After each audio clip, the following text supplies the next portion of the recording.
Bienvenidos, en este video vamos a hablar principalmente de las fallas y estructuras que se originan a partir del esfuerzo y la deformación o estrés y strain. Bien, como todos sabemos, el campo en la geología es muy fundamental, ya que por así decirlo es nuestra área de trabajo y en donde podemos interpretar los procesos que suceden en él, es decir, esos miles de millones de años de cambio y todos los eventos que ocurrieron en la superficie terrestre, la reposición de rocas, etc. La mejor forma de hacer esto es mediante la identificación de estructuras geológicas en el campo. Estas estructuras, que en sí serían las formas físicas producidas después de que las rocas hayan sido sometidas a diversos esfuerzos. Y una vez que tengamos o afinemos nuestro ojo geológico y podamos reconocer estas estructuras, en sí podremos conocer la historia deposicional de un sector, la historia de esfuerzos, es decir, podremos contestar preguntas como si una estructura se separó en el pasado o se unió, que cuál esfuerzo fue primero o qué dirección tuvo ese esfuerzo, o finalmente qué tipo de estructura es la que estamos mapeando. En este caso comenzaremos hablando sobre la diferencia entre estrés y strain. Por un lado, el estrés es una fuerza, pero en términos un poco más estructurales, el estrés sería la fuerza aplicada sobre un volumen de roca. En este caso existen tres tipos de estrés al que una roca podría estar sometida. Estos serían un esfuerzo por compresión, que se refiere a un empuje en una sola dirección, un esfuerzo de tensión, que se refiere a la separación, y un esfuerzo cortante, que es el deslizamiento en direcciones opuestas o fuerzas opuestas en la roca. Unos ejemplos prácticos podemos mencionar a los límites convergentes y divergentes, siendo los primeros dominados por esfuerzos compresivos y los divergentes por esfuerzos tensionales. Adicionalmente a esto, los límites transformantes están dominados por esfuerzos cortantes. Por otro lado, la forma en que una roca se deforma cuando está sometida a un esfuerzo se denomina deformación o strain. Al igual que el esfuerzo, la deformación la podríamos dividir en tres formas o se produce en tres maneras.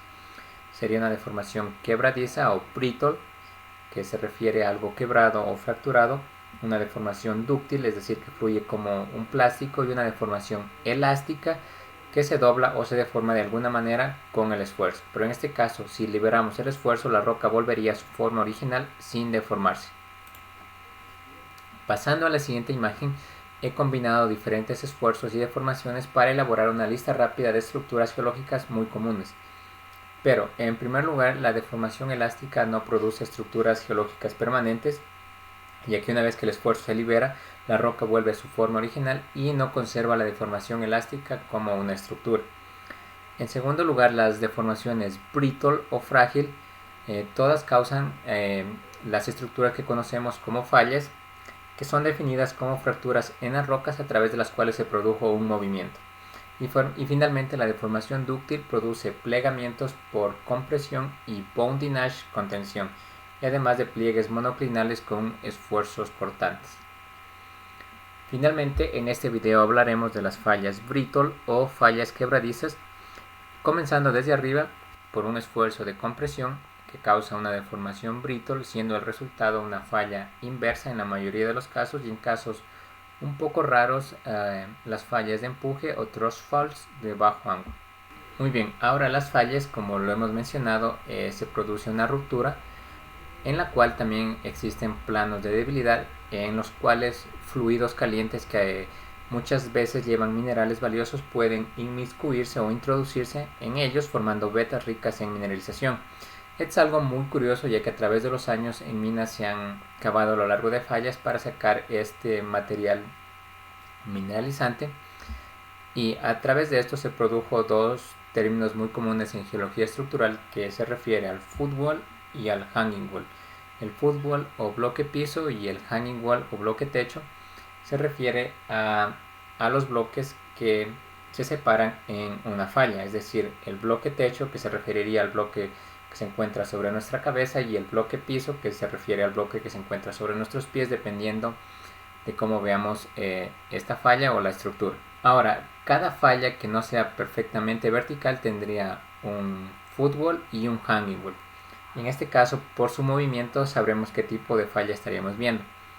En este caso, todas las fallas causadas por compresión son fallas inversas o de empuje, es decir, que el hanging wall se eleva en relación al footwall. La diferencia entre las fallas inversas y de empuje es que las fallas de empuje tienen un ángulo más superficial y más cercano a la horizontal, y son causadas por un esfuerzo de compresión un poco más intenso y más rápido. Ahora, un tip que podemos usar para determinar el movimiento es juntar nuestras palmas y inclinar sobre una dirección.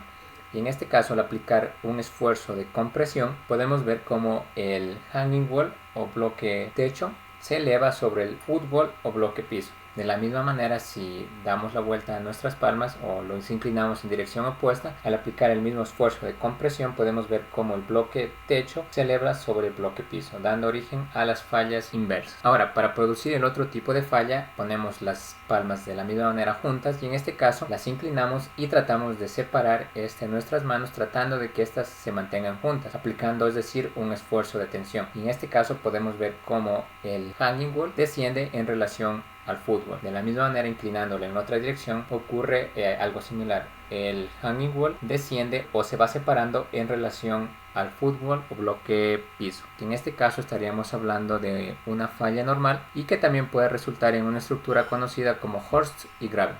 Explicando el horst y el graben, si tomamos un paisaje plano y lo separamos con una deformación frágil, es decir, que se producirán fallas, los bloques comenzarán a separarse, lo que permitirá que un bloque se deslice hacia abajo, siendo a cada lado el hanging wall de sus fallas limítrofes para formar una caída o grave, mientras que los bloques que quedan en la posición más alta forman los horsts. En este caso, el último esfuerzo produce un último tipo de falla, que son las fallas strike slip o fallas rumbo deslizante. Independientemente de la inclinación de la falla en la superficie, muchas de estas son casi verticales, es decir, que no hay un movimiento relativo del hanging wall y del footwall hacia abajo o hacia arriba. Para la falla pura de deslizamiento o strike slip, es decir, solo un movimiento de lado a lado. Las fallas de rumbo son mucho más obvias cuando se observan en la superficie, y también podemos decir que algunas fallas pues son ciegas, es decir, que nunca llegan a aflorar en la superficie. Pero regresando a las fallas de rumbo, en la superficie pueden causar, podemos decir, una cicatriz a través de las cuales muchas de las veces las quebradas se distorsionan lentamente. Mirando, un desplazamiento en una quebrada puede ser un indicativo de la dirección del movimiento en una falla de rumbo, que se da en dos formas: right lateral, donde en este caso no importa el lado de la falla en que nos encontremos, el otro lado siempre se moverá hacia nuestra derecha, y la otra forma, que sería left lateral, donde el lado opuesto siempre irá hacia nuestra izquierda. Un ejemplo claro es la falla de San Andreas, que es una falla de rumbo right lateral que se mueve lentamente a Los Ángeles desde San Francisco. Finalmente aplicaremos lo que hemos aprendido en este video y veremos algunos ejemplos de fallas. En este caso tenemos una primera imagen con un tipo de falla y tenemos las opciones a elegir. Como recomendación, siempre es necesario identificar el plano de falla y observar el movimiento.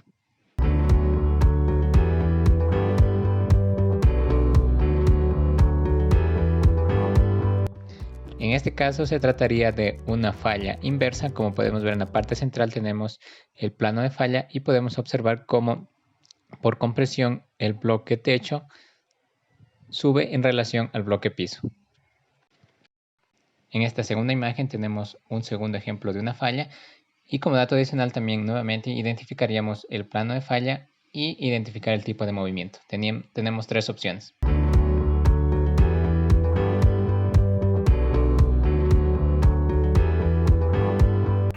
Se trataría de una falla normal. Como podemos ver, en la parte central tenemos el plano de falla y podemos ver que por un esfuerzo de extensión el bloque techo en este caso se desliza sobre el bloque piso. Finalmente tenemos esta tercera imagen con un tipo de falla. En este caso ya he trazado el plano de falla y identifiquemos el tipo de movimiento.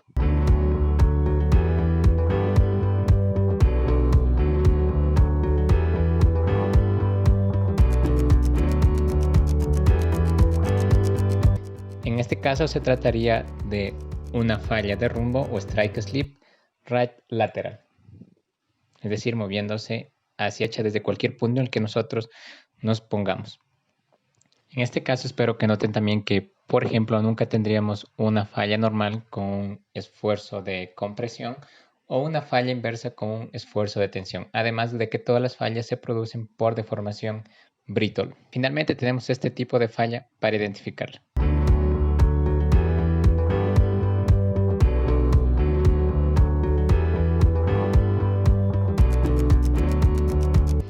Muy bien, supongo que la mayoría contestó que se trataría de una falla right lateral o left lateral. Pero en este caso veamos esta imagen o esta falla de una manera un poco más tridimensional, comenzando observando las capas que en este caso están buzando o se están alejando de nosotros. En este caso dando la impresión de que es una falla strike slip right lateral. Pero en este caso supongamos que la parte izquierda estuvo un nivel por encima de la parte derecha y que por efectos de erosión esto quedó erosionado al mismo nivel. En ese caso ya no se trataría de una falla strike slip, sino más bien podríamos decir que se trataría de una falla inversa o de una falla normal, dependiendo del tipo de movimiento que haya tenido esta falla. Es por esta razón que muchas de las veces las fallas strike slip pueden ser un poco difíciles de identificar por este tipo de criterios que tenemos que tener en cuenta al momento de levantar la información. Pero en este caso no toda la esperanza está perdida, ya que en la roca existen ciertos criterios que podemos tener en cuenta para identificar el movimiento. Es decir, observaríamos los slicken sides o slicken lines que se observan en la roca para poder identificar el movimiento, que se trata de unas rugosidades que se forman en la roca al momento de producirse el movimiento.